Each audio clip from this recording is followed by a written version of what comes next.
Hadirin Bapak Ibu sekalian yang semoga dirahmati Allah Subhanahu wa taala, tadi beliau menyampaikan bahwasanya di awal muhadarah atau di awal kajian ini kita mulai dengan berdoa kepada Allah Subhanahu wa taala, kullu amin wa antum bikhair, semoga tiap tahun kita mendapatkan kebaikan dari Allah Subhanahu wa taala, memberikan kita kebaikan, memberikan kepada kita kemenangan, juga kepada kaum muslimin dimanapun mereka berada.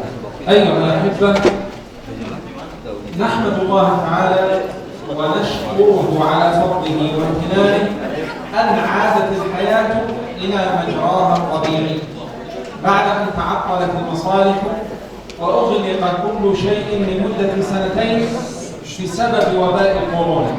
في ظل هذا الوباء في هاتين السنتين تعطلت مصالح العباد والبلاد، تعطلت مصالحهم الدنيوية والدينية. ففي رمضان الماضي والذي قبله لم تكن التراويح على هذه الصورة التي نحن فيها هذه السنة، فالحمد لله أن الله رفع عنا الوباء.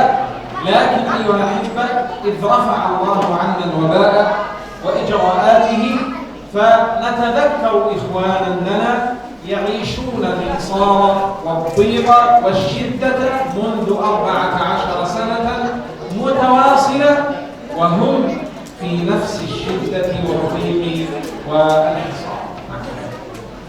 Baiklah para jemaah sekalian, Bapak Ibu yang semoga dirahmati Allah Subhanahu wa taala. Alhamdulillah, dan ini menjadi kewajiban kita pada malam hari ini untuk bersyukur kepada Allah Subhanahu wa taala. Betapa tidak pada malam hari ini, di bulan Ramadan ini, pada tahun ini kita dapat melaksanakan ibadah dengan keadaan normal. Dimana kalau kita flashback melihat tahun yang kemarin atau 2 tahun yang kemarin, saat Allah Subhanahu wa taala menurunkan musibah corona kepada kita semua, ya, kita tidak bisa melaksanakan sholat tarawih seperti pada malam hari ini. Atau mungkin kita bisa melaksanakan tapi terbatasi aktivitas ibadah kita untuk melaksanakan ibadah khususnya di bulan Ramadan. Maka kewajiban kita pada malam hari ini, karena Allah Subhanahu wa taala telah menyampaikan kita dan Allah Subhanahu wa taala telah mengangkat, ya, telah memperbaiki keadaan kita, maka kita bersyukur kepada Allah sehingga kita bisa beribadah di bulan suci Ramadan ini. Kemudian yang kedua, hendaknya kemudian kita mengingat bahwasanya saat ini ada saudara kita yang ada di Palestina, khususnya di Gaza.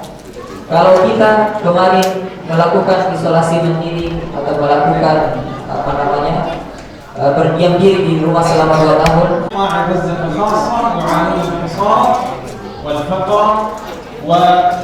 والإغلاق وضيق ذات اليد وشدة الحال منذ 14 سنة في قطاع غزة ومنذ الاحتلال الصهيوني في فلسطين عامة.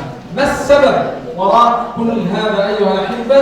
السبب باختصار أن أهل فلسطين يقولون لليهود لا، يقولون لتهويد فلسطين لا، يقولون إن فلسطين كانت إسلامية وما زالت إسلامية وستبقى إسلامية إن شاء الله تعالى، لأنهم يرفضون أن تتهود فلسطين وأن تصبح دولة يهودية.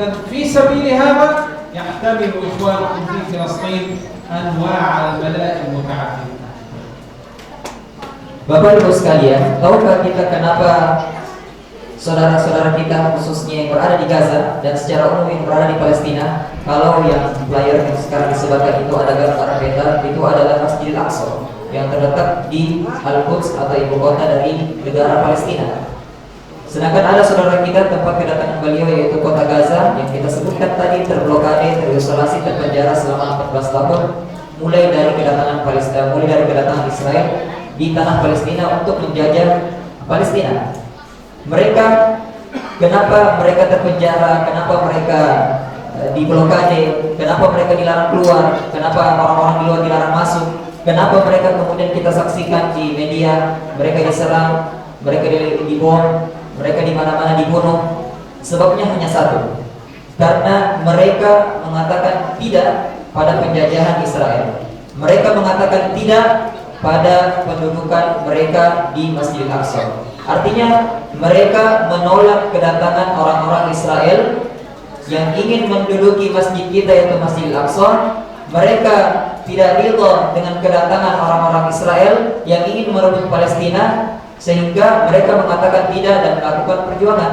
Karena mereka melakukan perjuangan, karena mereka tidak ridha kemudian masjid kita, Masjidil Aqsa dinodai, maka kemudian mereka melakukan perlawanan. Karena perlawanan inilah, khususnya saudara-saudara kita yang berada di Gaza, mereka kemudian akhirnya dipenjara, mereka kemudian akhirnya diisolasi, mereka kemudian akhirnya dibatasi mobilitasnya, mereka tidak bisa kemana-mana, bahkan tidak sampai situ, mereka dibunuh, mereka diperangi.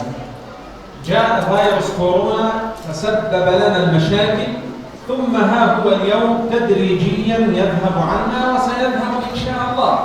لكن الاحتلال الصهيوني الذي احتل بلادنا جاء فسبب المشاكل وما زال باقيا إلى هذه الساعة وينتظر من يطرده من بلادنا فلسطين يوما ما إن شاء الله تعالى.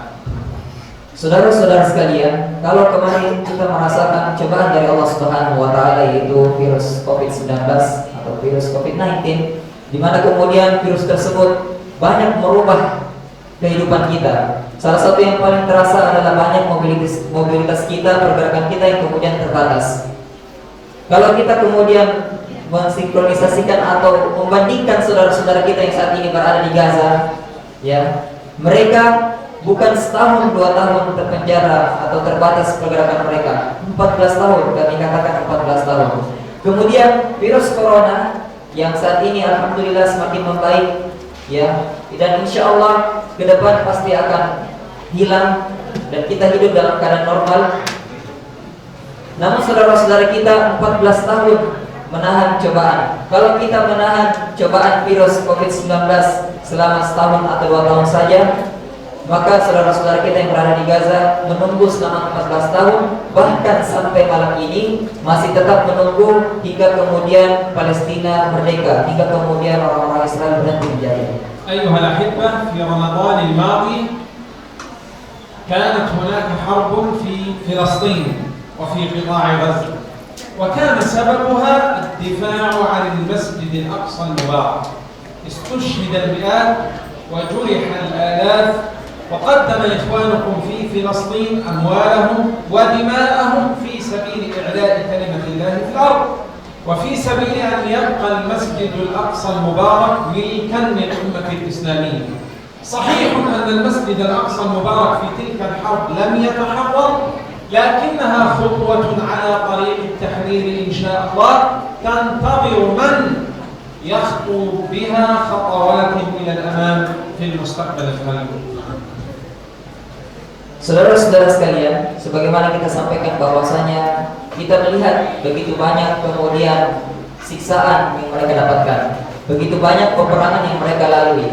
Kalau bapak-bapak ibu sekalian memperhatikan tahun lalu, Ramadan tahun lalu terjadi lagi peperangan, terjadi lagi penyerangan. Tepatnya di 10 hari terakhir, satu di Gaza, satunya di Al-Quds atau di Masjidil Aqsa. Bahkan ketika saudara-saudara kita saat itu sedang melaksanakan ibadah i'tikaf, diserang saat berada di Masjidil Aqsa di bulan Ramadan dan dalam keadaan i'tikaf dan sedang puasa. Bisa dibayangkan bagaimana mereka kemudian berbuat begitu. Dan itu terjadi hampir tiap tahun.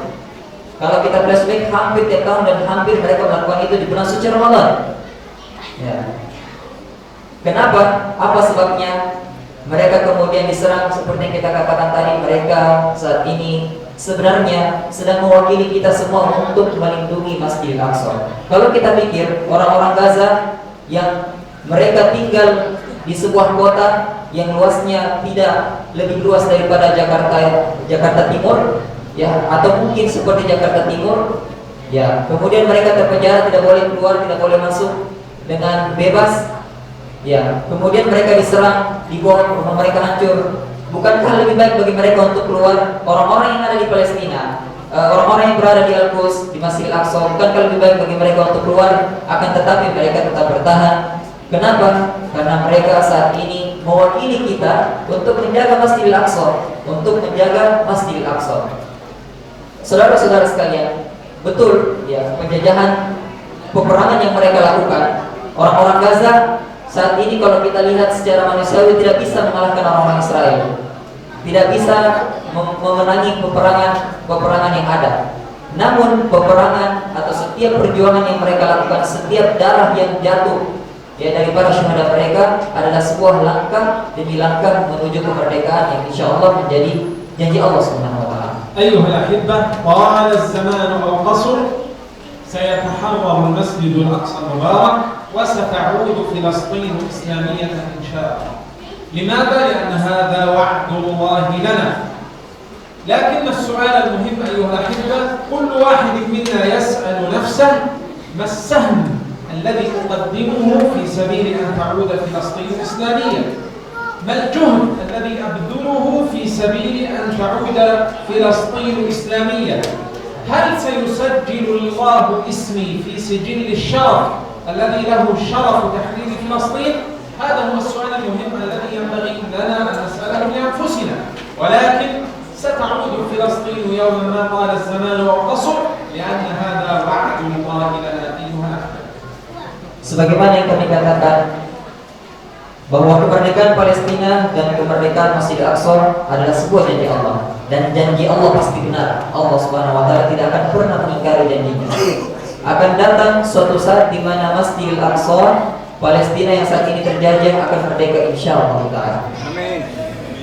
Namun yang menjadi pertanyaan kaum muslimin, Bapak-bapak Ibu sekalian, apakah di langkah-langkah kemerdekaan tersebut kita bisa memberikan saham? Apakah kita bisa ikut berpartisipasi untuk mendukung kemerdekaan tersebut? Apakah kemudian kita memiliki bagian andil meskipun sedikit hanya untuk mendukung kemerdekaan itu? Dan sungguh akan datang suatu saat di mana Allah Subhanahu wa taala akan bertanya kepada kita, apa yang kita lakukan, apa yang kita persembahkan untuk Masjidil Aqsa. Pasti kita akan ditanya ketika kita melihat saudara kita disiksa, ketika melihat Masjidil Aqsa, masjid kita, kiblat pertama, kedua kaum muslimin dijajah. Pasti Allah Subhanahu wa taala akan bertanya kepada kita, apa yang kamu lakukan untuk saudara-saudara kalian yang berada di Palestina. أيها الأحبة، في ختام هذا الدرس أشكر لكم حسن استماعكم وحسن استقبالكم. أشكر أسرة المسجد التي رتبت لمثل هذا اللقاء. أشكر أهل إندونيسيا عموما الذين كانوا وما زالوا وسيظلون داعمين لقضية فلسطين إن شاء الله تعالى. بارك الله فيكم وأحسن الله إليكم. السلام عليكم ورحمة الله تعالى وبركاته. Baiklah para jemaah sekalian, di penghujung akhir muhadharah ini atau di kajian ini, kita berdoa kembali memohon kepada Allah Subhanahu wa taala agar Allah Subhanahu wa taala memberkahi kita, amin ya rabbal alamin. Kemudian saya tadi menyampaikan rasa terima kasih kepada seluruh hadirin dan hadirat kaum muslimin dan muslimat DKR Masjid Jami' An-Nur ya. Kemudian kepada seluruh penduduk Jakarta ataupun secara luas masyarakat Indonesia yang telah berpartisipasi, yang telah menyambut kami dengan hangat. Semoga Allah Subhanahu wa taala memberikan kebaikan lebih baik daripada apa yang kita lakukan